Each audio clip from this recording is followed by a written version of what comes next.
Imagine this. You're working in the woods all day. You're exhausted, covered in sweat and sawdust, just wanting to get home. You and your crew pack into the truck, heater rattling, headlights cutting through the trees. And then you see it, hanging in the night sky, just bright and impossible. The truck stops. The others are frozen, but you feel that pull, the need to get closer. So you open the door and step out. And that's the last moment of normal you'll ever remember.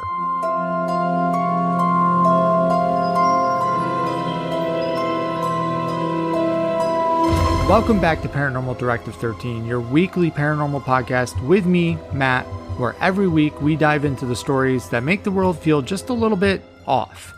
Deep in the forests of Arizona, a crew of men finish a long day's work and head out along a dark mountain road. They're tired, quiet, they're just wanting to get home. But what happens next will change their lives forever, sparking decades of controversy, fear, and one of the most debated UFO encounters in American history. This is the Travis Walton Abduction. So it's November 5th, 1975, and we are in Snowflake, Arizona, which is a great name for a town in Arizona that just always feels like it's 120 degrees, but Snowflake actually does get cold and does get some snow. And so does a lot of Arizona, which a lot of people don't realize. Anyways, the logging crew is packed into Mike Rogers' pickup truck, exhausted from another day of backbreaking work. Rogers is 28 and he's the crew chief, a man known locally as a hard worker and a straight shooter. Next to him sits his best friend and future brother-in-law, 22-year-old Travis Walton. In the back are the others, Ken Peterson, John Goulet, Steve Pierce, Dwayne Smith, and Alan Dallas. And these are not the kind of men you would expect to come up with some sort of an elaborate hoax. The screenwriter of the eventual movie of this event described them as extremely unimaginative and semi-literate, which is a fancy way to say they're just dumb. Blue-collar workers just trying to make a living in rural Arizona. And I just want to reiterate, being a blue-collar worker does not make you dumb, but the screenwriter of this movie said that these particular gentlemen were not the sharpest tools in the shed. But these men are desperate. 2 weeks earlier, Rogers had to admit in writing to the Forest Service that the job they were hired to do was hopelessly behind schedule. The November 10th deadline loomed like a financial guillotine. Miss it, they lose 10% of their pay, money that these men desperately need. It's around 6:15 p.m. when Roger spots something unusual through the trees, a yellowish light glowing unnaturally bright in the dark forest. As they drive closer, all 6 remaining crew members would later describe the same impossible sight. A disc-shaped craft, metallic and luminous, hovering silently about 110 feet away.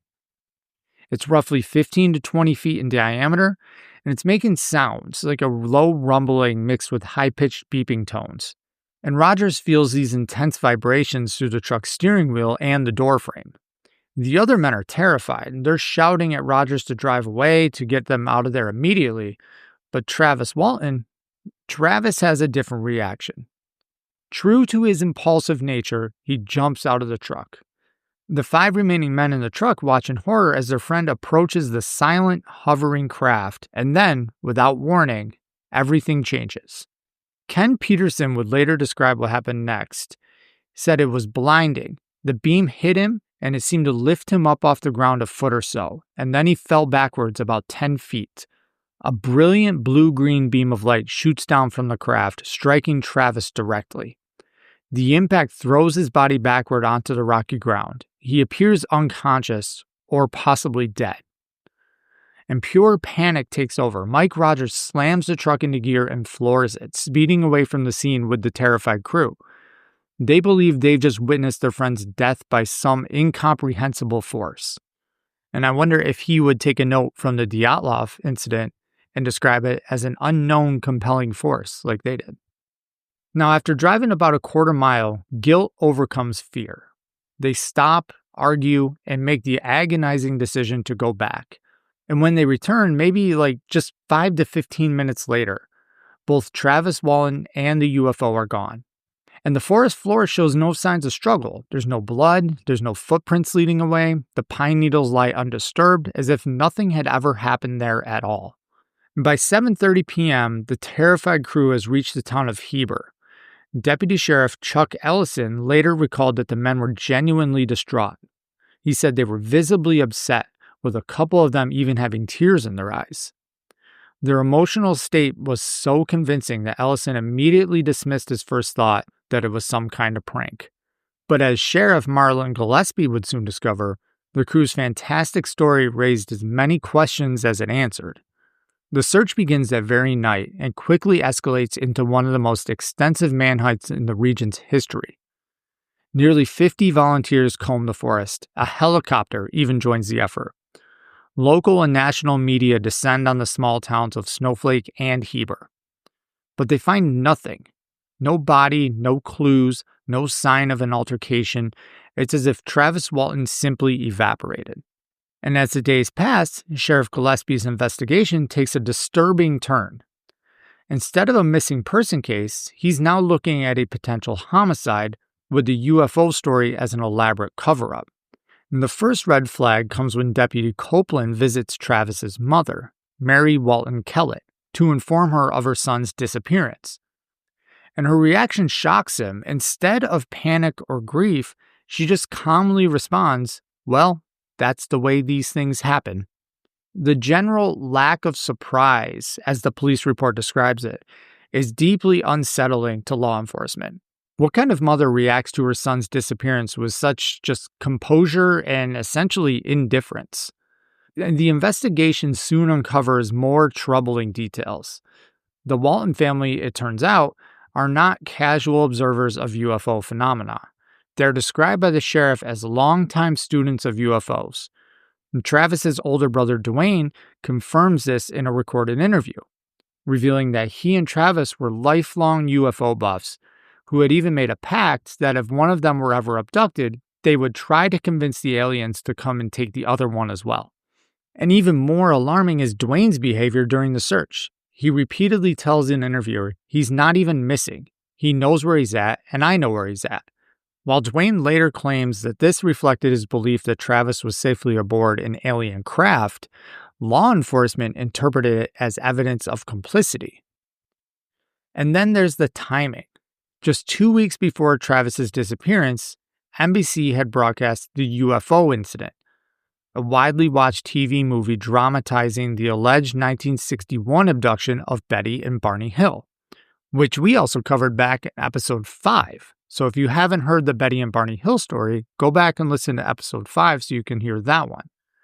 But they had just watched a movie on this, and the film provided a ready-made script for anyone looking to stage their own alien encounter. But perhaps the most interesting of all is the motive hidden in plain sight, that failing logging contract. With the November 10th deadline just days away, a mysterious disappearance could invoke the Act of God clause that would excuse the crew from their steep financial penalties. 5 days pass, and then at 12:05 a.m. on November 11th, Grant Neff, Travis's brother-in-law, receives a phone call. On the other line, he just hears a voice. "It's me, Travis. Come get me." The call comes from a payphone at an Exxon gas station in Heber. It's from Travis. He's alive but in serious distress. So Travis's brother Dwayne and his brother-in-law Grant Neff rush to find him huddled in the phone booth, physically weakened and profoundly confused. He's lost 10 to 12 pounds, he has 5 days of beard growth, and he's dehydrated and disheveled. Most bizarrely, though, he seems to believe only a few hours have passed since the encounter in the woods. But what happens next is one of the most controversial aspects of the entire case. Instead of immediately notifying law enforcement that the subject of a massive manhunt has been found alive, Dwayne Walton makes a different priority call.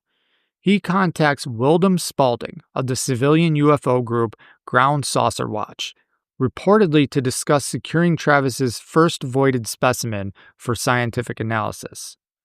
And first voided specimen is code word for his first piss after being abducted. The family actively avoids police, allowing UFO researchers and tabloid journalists to control the narrative from the moment of Travis's return. And when Travis is eventually examined, doctors find him dehydrated but otherwise physically unharmed. There's a small puncture mark on his right elbow, consistent with an IV injection, but no other signs of trauma. And more significantly, there are the urine tests, which have low ketone levels, a finding that a lot of skeptics argue is inconsistent with 5 days of starvation, which should produce high ketones as the body starts to metabolize fat. But the most important revelations are yet to come, because Travis Walton's full account of his experience won't emerge from his conscious memory. It will need to be recovered. November 14th, 1975, in a hotel room in Scottsdale, Arizona, Dr. James A. Harder, Director of Research for the Aerial Phenomena Research Organization, prepares to conduct a hypnotic regression session. Present in the room are reporters from the National Enquirer, the tabloid that has purchased exclusive rights to the Travis Walton story. And this is not a clinical setting. This is not a neutral psychological evaluation. This is content creation for a publication that has already decided Travis Walton is telling the truth. Under hypnosis, Travis begins to remember. Now we're going to step into Travis here, and this is how he described what happened to him. The pain comes first. Sharp, overwhelming pain as consciousness returns. I'm lying on something hard and cold, a table maybe. The air is thick and humid, like being inside some kind of hospital. But this isn't any hospital I've ever seen. There are beings watching me, 3 of them. They're short, maybe 4 feet tall. Their heads are too large for their bodies, and they're smooth and domed. And the eyes, God, the eyes are huge. Black and liquid and completely without expression. They're wearing brownish-orange coveralls that look almost like skin. I try to move, but my body won't respond properly. The pain is incredible. Then panic takes over completely. I lash out, jumping from the table, grabbing something, a glass-like cylinder, to use as a weapon. But they don't fight back. They don't seem threatened at all. They just turn and leave the room. And I'm alone now, stumbling through what feels like a corridor. My legs are shaking, but I keep moving. I need to find a way out. The corridor leads to a circular room with a single high-back chair in the center. As I approach it, the lights begin to dim, and then something impossible happens. The walls become transparent. I'm looking out into space, real space, stars everywhere, more stars than I've ever seen. It's beautiful and terrifying at the same time. I sit in the chair. There are controls of some kind, and when I touch them, the entire star field begins to move. It's like I'm controlling the ship, or the ship is responding to my thoughts. And then I hear footsteps behind me. This being is different, taller, almost 6 feet, and it looks human, completely human, except for a clear helmet covering its head. It doesn't speak, but somehow I understand that I should follow it. We leave the circular room and enter something much larger, like an enormous hangar filled with other disc-shaped craft. And the scale is overwhelming. How many ships are there? How many of them? The human-like being leads me to another room where I meet 3 more of its kind. 2 men and a woman, all physically perfect, almost too beautiful to be real. Their movements are graceful and purposeful, and they guide me to another table, gently this time, not forcefully. And they place a clear plastic mask over my face. The last thing I remember is the sensation of breathing something sweet, almost like flowers. And then I'm waking up on cold pavement, watching the craft disappear into the night sky above Arizona. So this crazy, extraordinary narrative emerged over several sessions with Dr. Harder, a researcher who had vested interest in validating UFO accounts. The process by which Travis's memories were recovered is as significant as the story itself. Hypnotic regression, according to scientific and psychological consensus, is not a reliable tool for accurate memory recall. The hypnotic state is highly susceptible to confabulation, the unconscious creation of false memories. It's very vulnerable to suggestion and to the biases of the hypnotist, and to the subject's own expectations and desires. And Dr. Gene Rosenbaum, a psychiatrist who observed Harder's session with Travis, later criticized the techniques used. All of his questions were loaded, Rosenbaum noted. The hypnotist was not seeking neutral truth. He was guiding Travis toward a predetermined narrative. And consider the circumstances. Travis had just returned from a 5-day disappearance that has made national news. He's surrounded by UFO researchers who believe his story, reporters who have paid for exclusive access, and family members who have been longtime UFO enthusiasts. The pressure to produce a compelling narrative is enormous. And under hypnosis, the mind doesn't simply play back stored memories like a recording device. Instead, it kind of constructs experiences from fragments of memory, imagination, cultural knowledge, and expectation. Travis had grown up fascinated by UFO stories. 2 weeks earlier, he had literally watched the UFO incident on television, seeing detailed depictions of alien beings in spacecraft interiors. The memories that emerged under hypnosis bear striking similarities to that NBC movie and other popular UFO narratives of the time. The gray-skinned beings with large eyes, the sterile examination room, the advanced technology, the benevolent human-like aliens, all of these elements were well established in UFO folklore by 1975. Now, this differs from the hypnotic sessions of Betty and Barney Hill, because Betty and Barney Hill's sessions depicted things that were not popular culture. They were not common or even any descriptions of the gray aliens. They were all things, Betty and Barney Hill were the first to describe these things. So the difference for Walton is he's been immersed in these topics and these descriptions and everything for a while Betty and Barney Hill had never heard of any of the stuff that they were talking about. But there's another psychological element at play here, the power of collective belief and social pressure.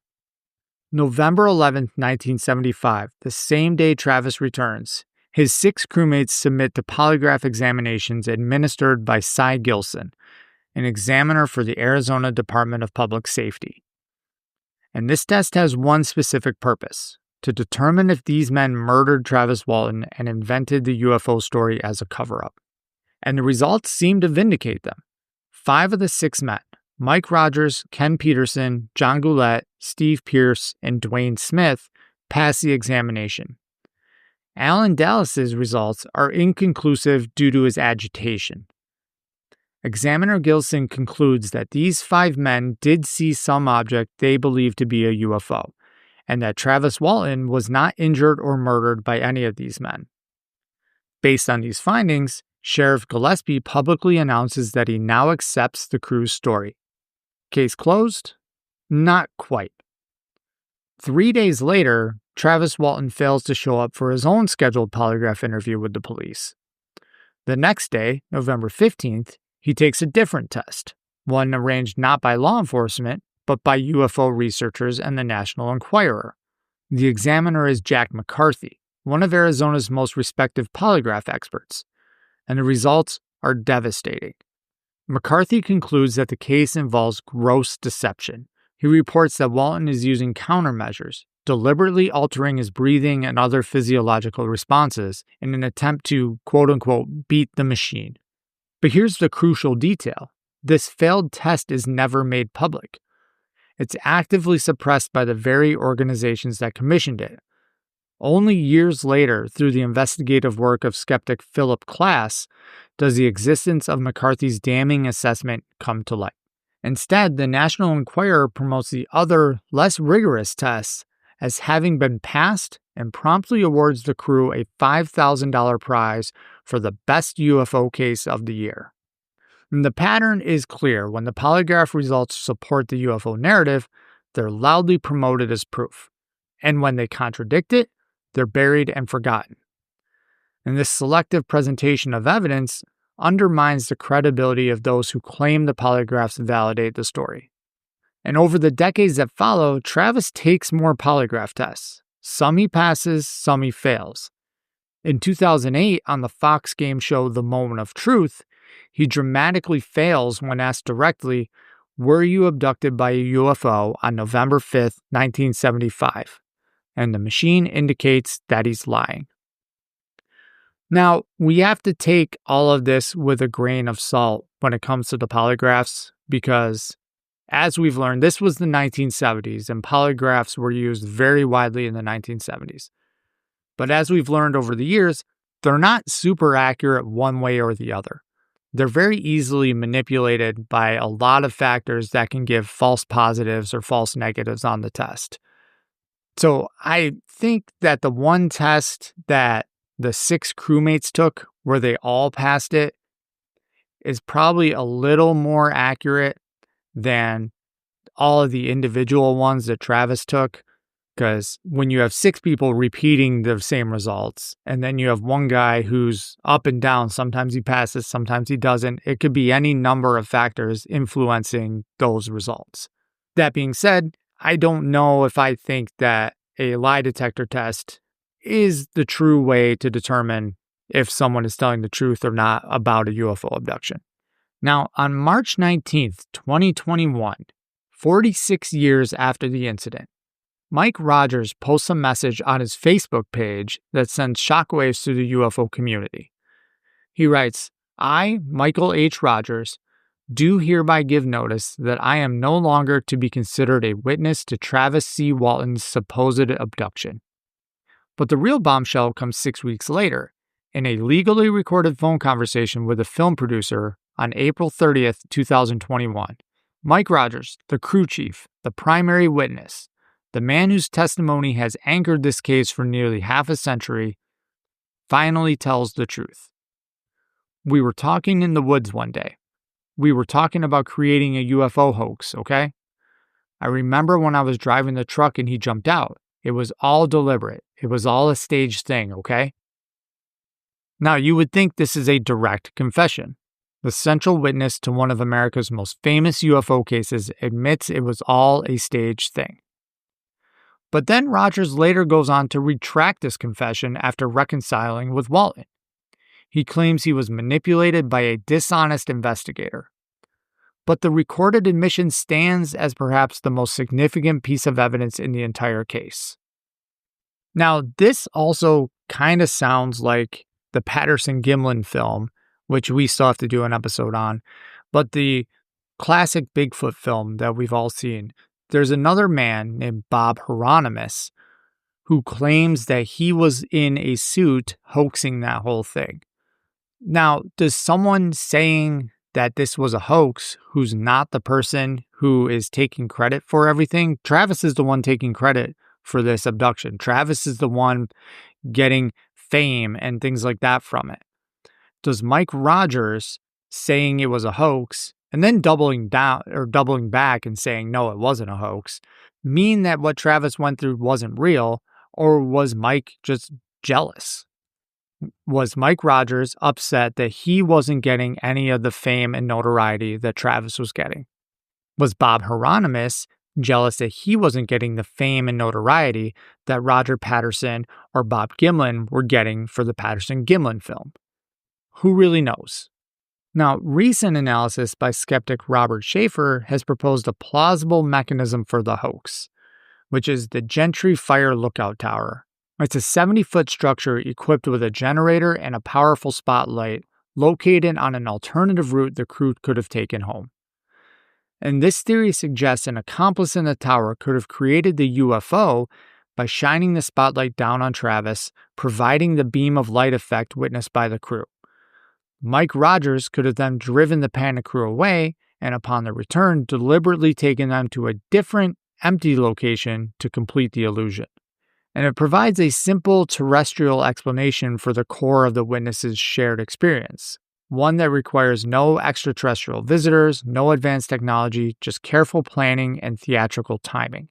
But maybe one of the more compelling pieces of evidence for a hoax isn't technical or scientific, it's human.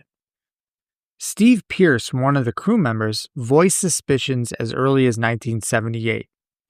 He found it strange that on November 5th specifically, Rogers had insisted they work past their usual quitting time. Travis, claiming to be ill, hadn't worked at all that day, and Rogers himself had been mysteriously absent from the worksite for 2 hours. And these details suggest premeditation, careful planning rather than a random encounter with the unknown. And the financial motive was real and immediate. The crew faced significant penalties if they missed their contract deadline. The Act of God clause in federal contracts could excuse such delays if caused by extraordinary circumstances. And what could be more extraordinary than an alien abduction? And the Walton family's long-standing fascination with UFOs provided both the knowledge and the psychological predisposition to stage such an event. The recent broadcast of the UFO incident provided a detailed template for what an alien abduction should look like. And the immediate commercialization of the story, the exclusive deal with the National Enquirer, the suppression of negative polygraph results, the promotion of favorable ones, all align with the management of a hoax rather than the aftermath of genuine trauma. But despite overwhelming evidence pointing to a hoax, the Travis Walton case remains a cornerstone of UFO lore. In 1993, the movie Fire in the Sky took significant liberties with Walton's account, even by Travis's own claim. He said that movie is a dramatic retelling of what happened. And it created a genuinely terrifying abduction sequence that bears little resemblance to the actual claims. But these Hollywood images and this story tied to Travis Walton makes this story bigger in people's minds. Walton has been on Joe Rogan. He's been on all sorts of different news channels and TV shows and everything. He has profited a lot from this case. And that in itself is a big red flag. Generally, when someone is profiting a lot off of something like this, it points more towards it being a hoax.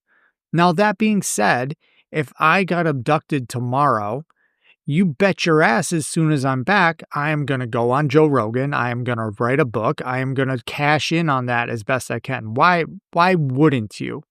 But I do understand why people who say, oh, why this is just to cash in versus, say, Betty and Barney Hill, who, yes, gained notoriety, but they didn't really make any money from it. Or Woody Derenberger, whose life was destroyed by his claims of everything, and he didn't get any gain out of it. So I understand when people say that all these financial gains and things like that from a case points more towards it being a hoax than an actual situation.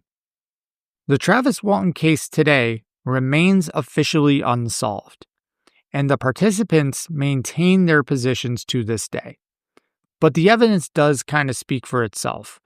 More of the evidence of this case points towards it being a hoax than an actual abduction, despite how detailed and crazy the story is. So that, everyone, is the Travis Walton abduction. I hope you liked this episode. This one, for me, when I went into researching this, I was more on the true side of it, much like Betty and Barney Hill. And the more I got into it, and the more I read about the motivations for a hoax, possible explanations for a hoax, I started to lean towards the side that this was hoaxed by Travis and potentially Mike Rogers as well. For instance, Betty and Barney Hill, when I was researching theirs, the more and more I got into it, the more and more I believed them. The more evidence I saw pointed more towards them telling the truth. Whereas with Travis Walton, the more evidence you see, it points more and more towards him lying. And that's not even about the Rogan episode or those things, because like I said earlier, I would absolutely do the same thing. If I got abducted and Joe Rogan called me and said, hey, you want to come on the podcast to do an episode? Absolutely, I do. So I don't fault him there for cashing in on the opportunity.